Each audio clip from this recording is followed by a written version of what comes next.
Hi, I'm Tori, and today we'll be reading Little Red Riding Hood. Retold by Candice, Ransom, and illustrated by Tammie, Lyon. A long time ago, there lived a sweet little girl. She loved to visit her grandmother. One day, her grandmother gave her a special present. She gave the little girl a red wool cape with a hood that she had made. The girl liked the cape very much. She wore it everywhere. She even wore her cape to bed. Soon everyone called her Little Red Riding Hood. One day, Little Red Riding Hood's mother said, "Your grandmother is not feeling well." Little Red Riding Hood wanted to take a picnic to her grandmother. "Be sure to stay on the path through the woods," said her mother. Little Red Riding Hood promised that she would.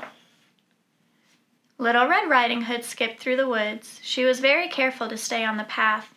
After a while, she met a wolf. "Hello," said the wolf. The wolf seemed friendly. "Hello," she said. "Where are you going, little girl?" asked the wolf. "I'm going to visit my grandmother," said Little Red Riding Hood. "She's not feeling well." "Where does your grandmother live?" asked the wolf. "At the end of the path."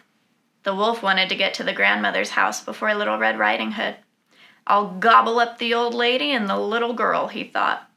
"And the tasty picnic, too." "Look at all the pretty flowers growing in the woods," said the wolf. "Why don't you pick some for your grandmother?" "Good idea," said Little Red Riding Hood. When she turned to pick the flowers, the wolf ran away.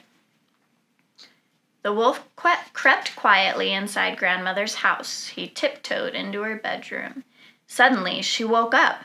When she saw the wolf, she screamed, "Help! Help!" The wolf grabbed her and pushed her into the closet. Then he locked the door. The wolf put on a nightgown and cap. He hopped into bed. He pulled the covers up to his hairy chin. Little Red Riding Hood knocked on the door. "Grandmother," she called. "Come in, dear," the wolf said in a high voice. Little Red Riding Hood went to the bedroom. Her grandmother looked very strange. "Grandmother, what big ears you have!" "The better to hear you with, my dear," said the wolf. "Grandmother, what big eyes you have!" said Little Red Riding Hood. "The better to see you with, my dear," said the wolf. "Grandmother, what big hands you have!" said Little Red Riding Hood. "The better to hug you with, my dear." "Grandmother, what big teeth you have!" said Little Red Riding Hood.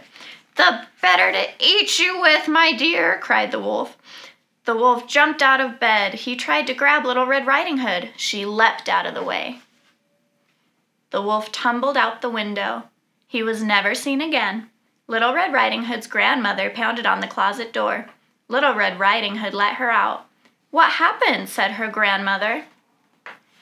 "I went off the path to pick you some flowers," said Little Red Riding Hood. "I think you learned your lesson," said her grandmother. "I am just glad we are both safe." Then Little Red Riding Hood and her grandmother enjoyed their best visit ever. The end. Thanks for reading with me today, and we'll see you again next time.